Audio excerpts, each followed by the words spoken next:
All welcome to iDream IT solution.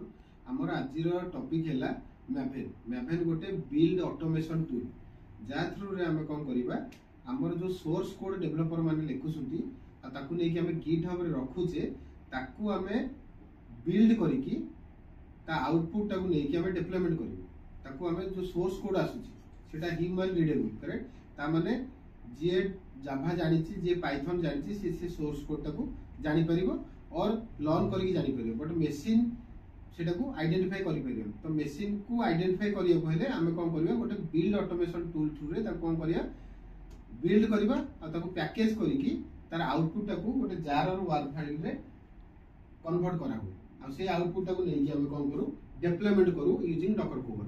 ता माने एई जो पार्ट ता हला ताकू बिल्ड करिया पे हमर दरकार पइला काहर हेल्प मैभेन रो हेल्प। तो यदि तमे डेवलपर मशीन रो किछि कोड अछि ताको हम कोन करछे पुश करूछे सेटा जाई कि मास्टर ब्रांच और रिमोट रे को भीतर रहउछि src और com.xml ताको हम गोटे सिस्टम को आनुछे आ ताको हम कोन करछे मैभेन थ्रू रे बिल्ड करूछे फास्ट। तो डॉट जावा एक्सटेंशन जोटा अछि सेटा कोन होउछि डॉट क्लास एक्सटेंशन को कन्वर्ट होउछि हम बिल्ड करिवा तापर ताको कोन करिया पैकेज करिया कारण मल्टीपल क्लास फाइल को हमें डेवलपमेंट को देई परिबेनी ताको हम कोन करिया सिंगल फाइल रे कन्वर्ट करिया ताको कोनती पैकेज आ से पैकेज रो आउटपुट हैला डॉट जार और डॉट वर। Thank you.